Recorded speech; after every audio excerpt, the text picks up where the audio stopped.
Alright, let's see how well this works. So, a new camera and a thing to fix.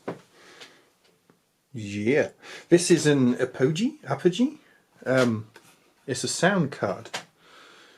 It's a Duet by Apogee. So, the screen on this is broken. I have another screen. The chap whose this is has got a new OLED screen, probably a bit close to focus, but so we need to get this apart, get that one out and get the new one in, which could be fun. So I'm gonna guess this comes off to start with. Oh, this could be fun.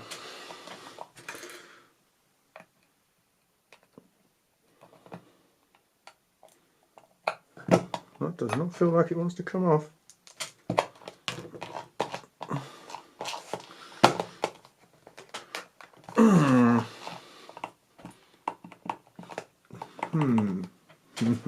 Bear with me. Try a little heat. So I've got the air gun on its lowest setting. I'm going to guess this is glued.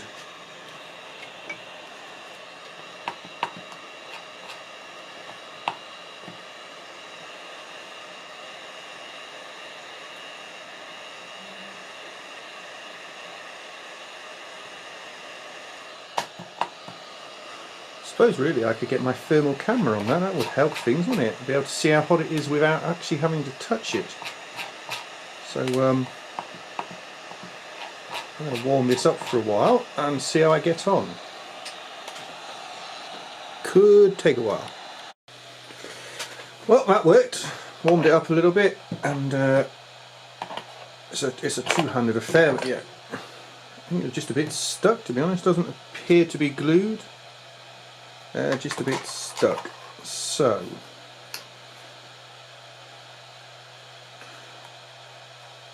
now I can't imagine that the top of that, if you can hear a noise, that's the air gun cooling down. I don't imagine that the top of this somehow is just held on with this nut, but there's only one way to find out, and that's undo it. So I think I'm going to do the same with the back. Yeah, this front is definitely held on. I'm going to guess it's screwed in. So there's a seam around the edge of this thing. So it must be screwed together. I'm going to say from the back here. So get a bit of heat on this rubber. So if there's any glue on there, it just softens it up a bit. And see what's under this rubber. These are bloody handy tools. It's little, just mini heat guns. It's definitely going to be needed for actually soldering this in. It's going to be flux pen, solder paste. Probably should get my solder paste out of the fridge. Really, I'll go do that in a bit. I keep my solder paste in the fridge because it lasts longer. If you read what it says on the container, it reckons it doesn't have a very long shelf life at all. But I know people who've had it for years and they've been just fine with it. I guess it's one of those, if it's being sold for precision manufacturing processes, they need to guarantee that it's going to work under a very tight set of tolerances under, you know, certain pieces of machinery that are going to be heating stuff or putting stuff together, or, you know, stencils and that lot. You put it on with a stencil and everything. So to cover their own ass, I'm going to say they give it a much shorter shelf life than it actually has. But for your average hobbyist who's doing it all by hand, if there's a change in the way that solder paste behaves as you're using it, it doesn't really matter, because you're doing it by hand, you're doing it by eye, you just adapt. Every single piece you do is slightly bespoke anyway. You're not a manufacturing line running automated, or yeah, I know, whatever else you'd use it for. I mean, they generally would use a solder bath in some instances, but you know, they do use solder paste when they're manufacturing stuff. So yeah, I'm going to guess it's more along for them lines. It's warm.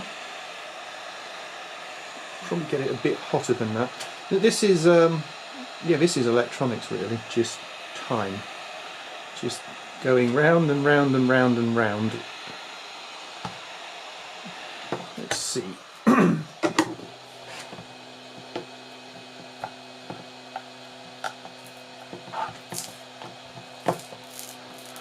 No, it's coming apart. I ain't seen any screws yet. There we go.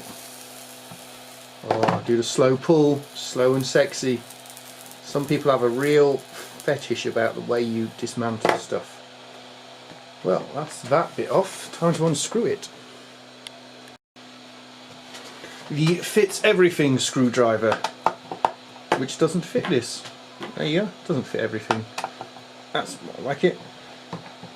I need to buy myself these Halfords. Fantastic.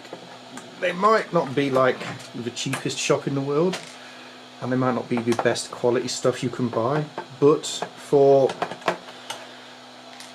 some pretty damn good quality tools at a reasonable-ish price, they're pretty good.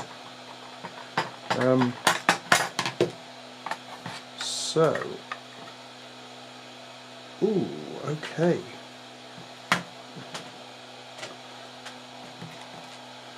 I don't know what bit needs to come apart next, so what have we got? Is this... okay, small ribbon cable there. I'm going to try and put this on autofocus, and I think that might work better. So I guess I want to come at that end. Dismantle process so far. So that's the sound card bit. Oh yeah, that is packed. Let's put that on the metal plate. So the screen is here. So I need to take this. I just got stuck to the sticky thing. I wonder if I'll be able to reuse that glue on there if I just heat it again.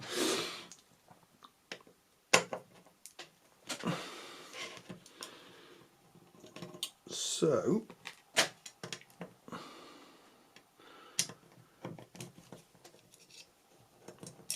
if you know, I've not put many videos up recently. So we had the whole coronavirus thing, and I got 6 weeks off work. Well, I was a day shy of 6 weeks, and I went back to work, and I was flat out, and I made up more hours in a couple of months of going back to work than I had off in overtime. And then I just burned out, and I stopped doing the overtime. That way round, right, easy enough.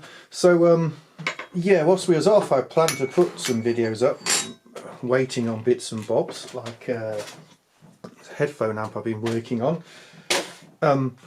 Yeah, but because the world went to shit and everything took 3 trillion years to arrive,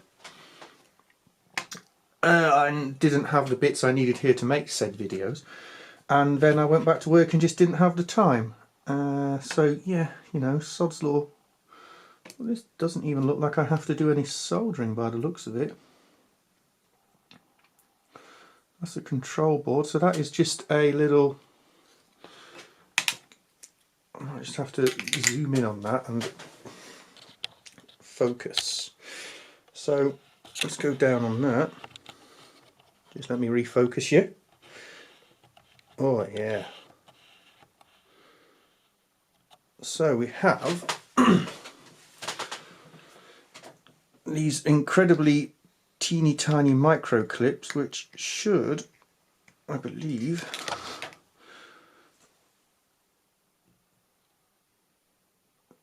should that push forward? It's either a pushy forwardy type one, or it's just a pushy inny type one.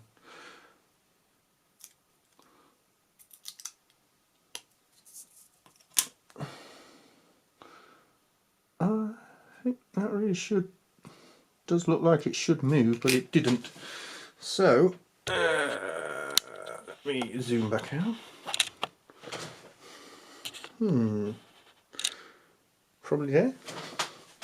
So the question is, will this nice new screen just push back in, or do I have to try and unclip this clippy bit? And I think I'm going to have to try and unclip the clippy bit, because I don't... Yeah, I'm going to have to... Does that bit has got to move.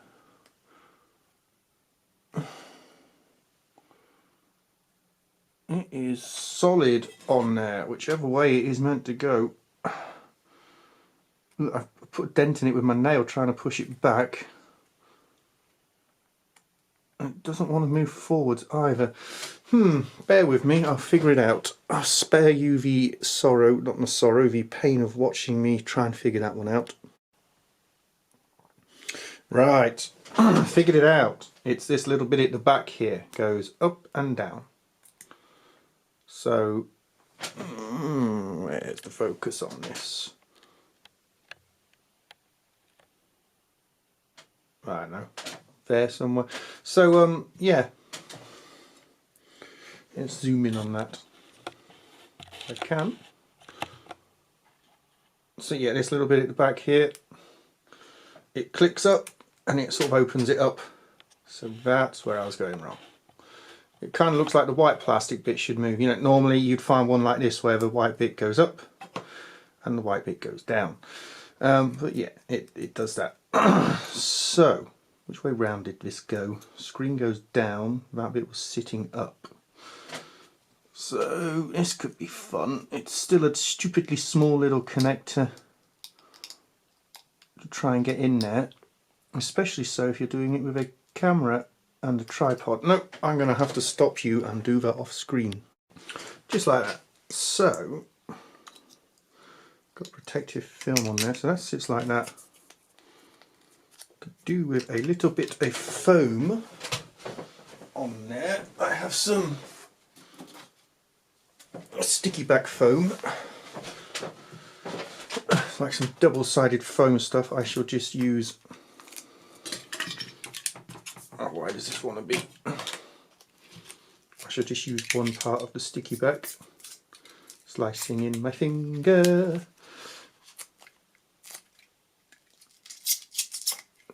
Okie dokie.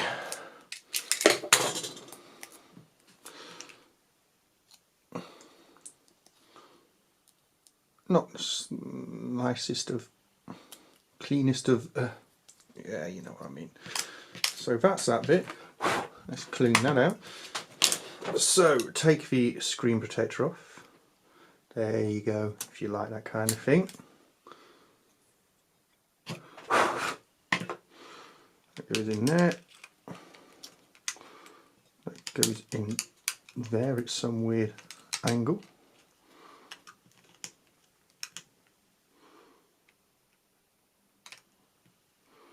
Yeah, the other one's got the crease in it as well. Look, the other one was sitting here. How do you hold that down to get the rest of that on? This bit, wasn't it? Yeah, just like that. Just like that. Is what it is, I guess. Jar screw. So, yeah, hopefully that was a lot quicker and simpler than I thought it would be.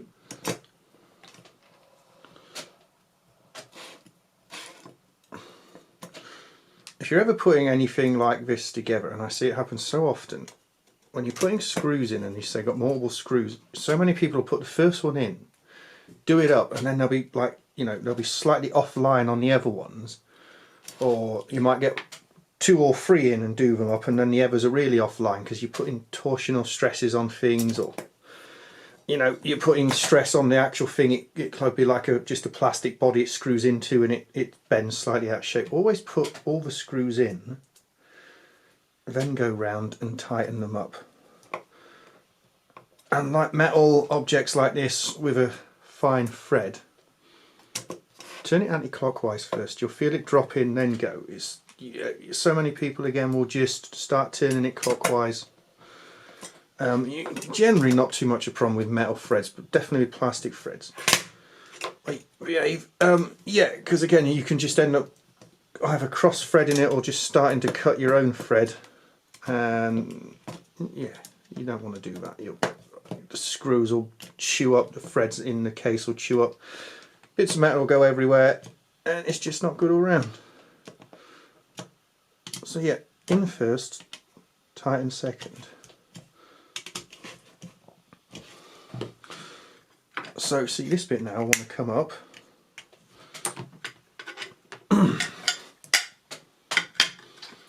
This bit goes this way round. And there is a very short piece of flex here to go in there, which is gonna be fun. In you go. Can I get some focus? Yeah, this is from a lad named Dan Waples. If you YouTube him, he's got an instrument called a hang drum. He travels around the world. He's travelled all over the world playing it. Him and a chap named Flavio you'll generally find together. Did I say his website's Hanging Balance? He goes by Hanging Balance. Anyway, yeah, this is Monsieur Waples' is sound card. Which way round did this go? That way, because that then seals that port. Yeah, the bit of Captain tape sat over the, so that's like an insulator just there. Let me zoom you out a bit. That piece of tape on there is an insulator which stops it arcing the case out on there. So that needs to go over there. You can see there's 4 screw holes need to line up with these screw holes, which they currently do, and same applies. Everything in. I can't lay it down on the table in a minute because the little potentiometer that sticks through, you notice I just broke my own rule there and didn't do it counterclockwise first, but you can feel really easily on a metal thread when you get used to working and if it's going in right or not. There should be things like these. This is an M3, I think, by the looks of it. It's it's going to be an M3. You can feel real easily if it's cross-threaded or not. If you're putting any tension on it at all to get it to screw in, it's cross-threaded, or there's something wrong with the thread, it's chewed up, or there's something jamming in it like a piece of metal swarf or something. So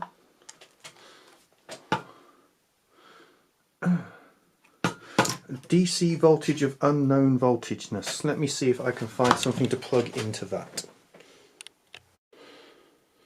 Success. It lights up.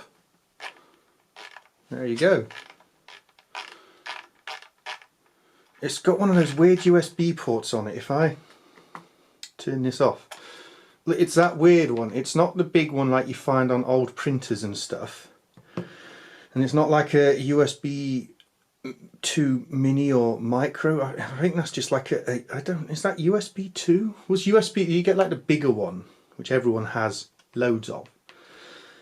The only reason I have this is because it fits an old Garmin sat-nav I have, and it's the only thing I can ever recall I've come across, or I've owned at least, that has that lead fitted to it. But anyway, it fits, and I press the button